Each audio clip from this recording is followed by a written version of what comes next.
Do what you want, 'cause a pirate is free. You are a pirate. Yarr, har, fiddle-dee-dee. Being a pirate is a right-to-be. Do what you want, 'cause a pirate is free. You are a pirate. So, what am I doing here, gang? I'm doing a video for Red. Even though my shirt says I'm done peopling, I can people with him just fine. He's good people. And so, he lately has been giving me CDs filled with MP3s, albums of a whole bunch. He's even given me download codes, which I really like. And I've gotten other download codes from other people that have been donated to me, from Tim at DJ High Noon, Black Star Vinyl, Jeff. A lot of people have given me codes. And so, my problem I've had is that, I was a vinyl guy, and I kind of got into CDs, but the digital music thing's still kind of with me. It just doesn't seem like I'm physically holding it. I don't own it. It's not mine. It's a digital file that can be easily replicated. I mean, heck, you ripped them and made a copy and sent them to me. So how valuable is that?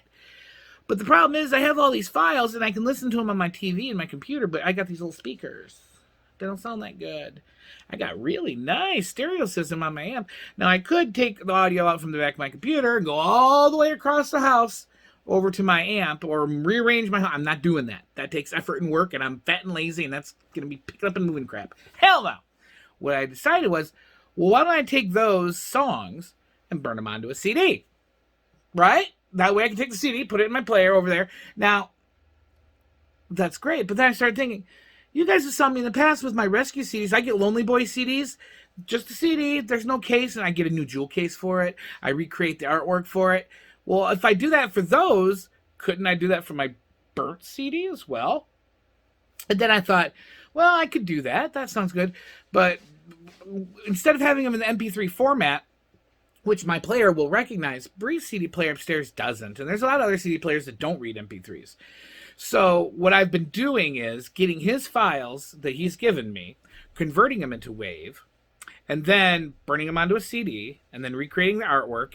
And he said he wanted to see a video of me doing that, because it's insane, it's crazy, but in my mind, I can accept the digital music if I can make it as close to the physical copy as I can. I feel better about that. I don't feel so dirty with that dirty digital music. So I have learned a couple things during this process. One, converting from MP3 up to WAV, you have the loss in the signal compression in the MP3. You don't gain that going back to WAV. But if you get the digital code and it comes as and you can download the FLAC, and then I can convert the FLAC down to a WAV, it does have a better quality sound. It sounds really, really good.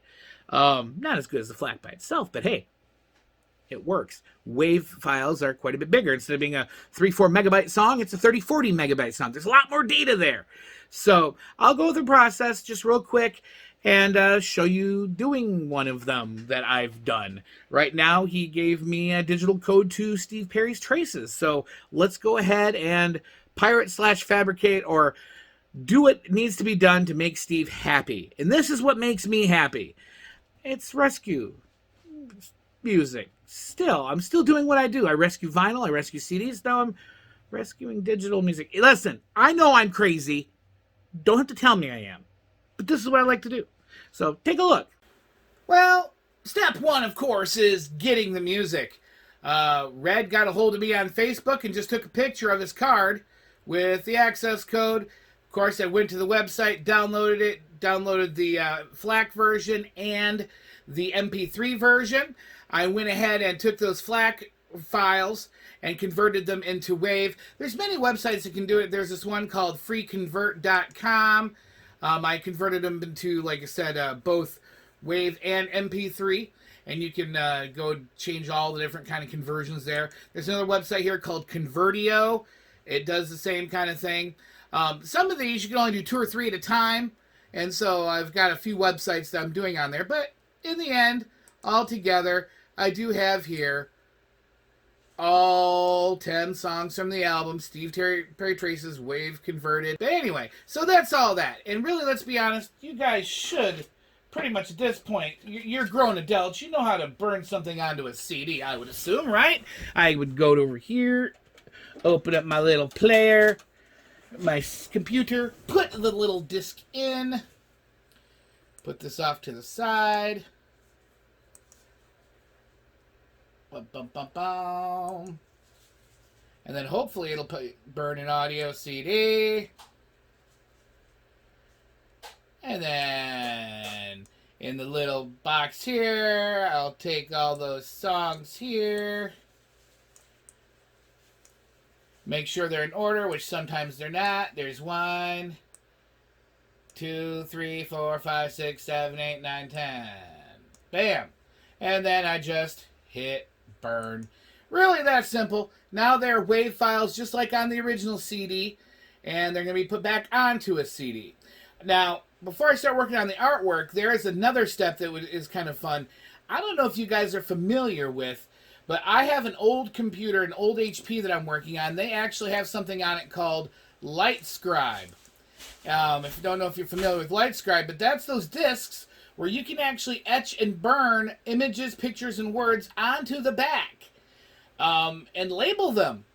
Those discs cost like $2 a piece now. They are hard to find. They are, it's out of my price range. I'm not spending $2 a disc to be able to make those. But if I had the money, that's my ultimate plan. Because then, as you may know on Discogs, they have the pictures of people have pictures of the CD.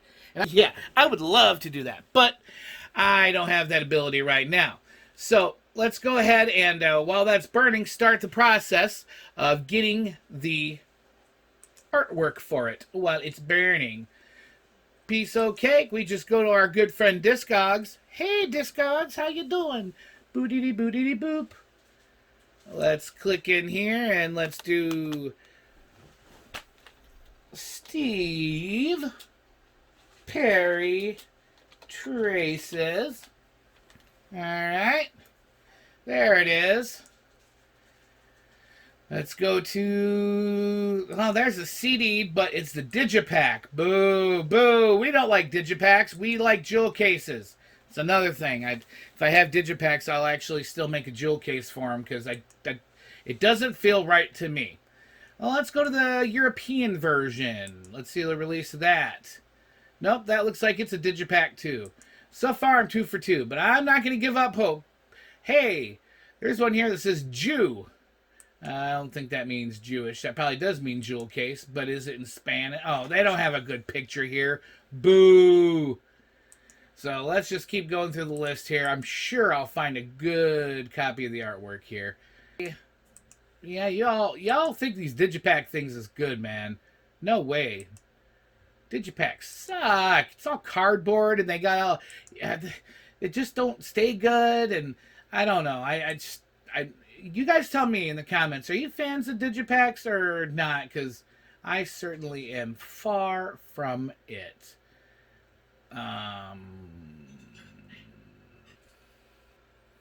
Okay, took a little bit of finding, but I do have the Japanese release. So I'm going to go ahead and save the image of the front work, cover work, and here is the back for the actual jewel case release from Japan. And it doesn't look like anything's crazy in Japan. It even says that it's on Fantasy label, which is correct. So, hey, I will take that. I will also take an image of the CD there. All right. So far, so good. I've got the big 3 things I need. Now, is there any alternate inside artwork? Yeah, you know what? Picture his face. Yeah, Steve. Let's do this. We're going to have that, too. All right. I've now gathered all of the information I need. Thank you, US and EU, for only doing Digipacks. Thank you, Japan, for having a freaking jewel case. Anyway, let's go ahead and go to the next step. All right. The CD is done burning. Put this aside for now. And so now I'm going to go ahead and insert the picture into a Word document or program that's like it. And here is going to be the front artwork. Be-doop. There it is. I have over here, if you guys can see, I don't know if you can, but I have front artwork is 4.79 squared. So I will just right click, go to picture, and manually change the dimensions to 4.79 by 4.79. Bingo. When that prints, should fit perfect in the front. All right, next, I got to put a space, and we're going to insert the back piece, picture from file,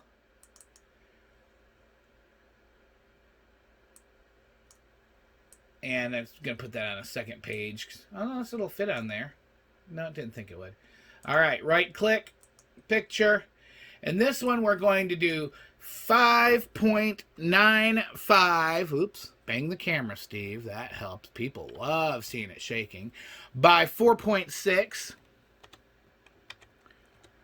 All right, change the size of that. Shazam, that should be perfect for the back. All right. And so I'm going to go ahead and print these out. Oh, and then I got to do the inside of the back too. So hold on one sec.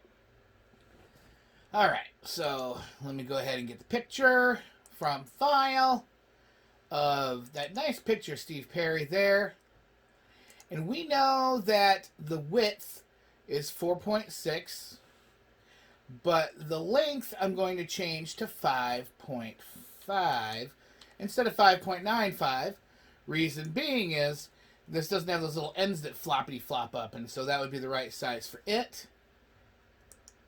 Look at that. That looks good. I'll save and print that. And then the final thing on this printing is going to be the CD artwork. So let's go ahead and insert. You know what? First off, I'm going to trim it. Let's go ahead and trim it. I'm going to go to my desktop where that CD picture is. Open with Paint. And yeah, let's just go ahead and trim this down a little bit. Just that way when I gotta cut it out, it's just not so big. Crappie there. Nope, that's not far enough. Let's try over here. There we go. There. It's a little bit cleaner. And we'll go ahead and save. And then I'm going to put that into the document on a separate page. Insert picture from file. And that is that right there. And, you know, if I show you guys, I'll grab a tape measure here.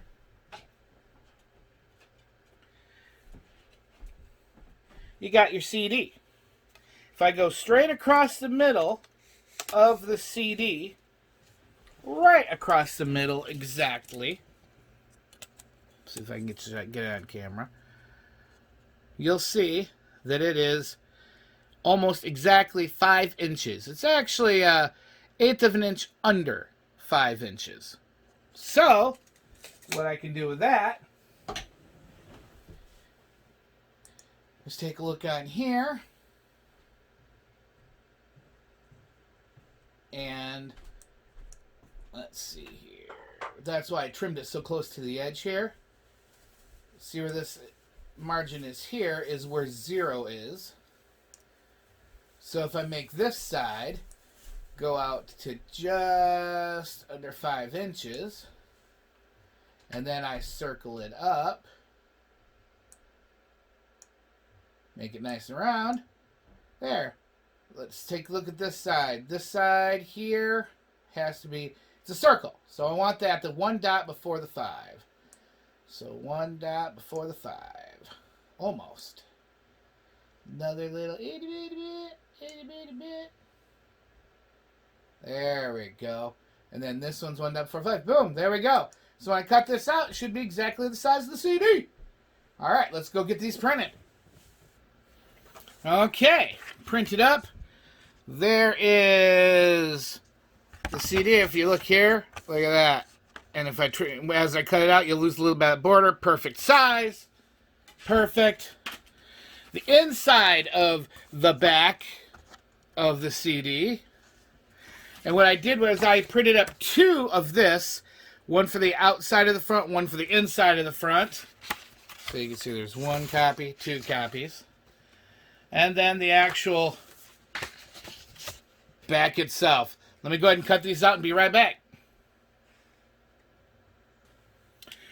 So I got everything all cut out, and I'm getting everything assembled. But one thing I didn't like was on the Steve Perry, see, this is clear, and it's his arm here. And as you can see from the cover itself, that doesn't match up really good with that. So what I'm going to do is I'm going to go into Paint, and I'm going to take this little bit off from this image, copy this image over to just that 1 inch on the side. That way when we assemble this, it'll look a little sharper. So sit tight. Okay, first thing I noticed here is the regular cover is 300 pixels wide.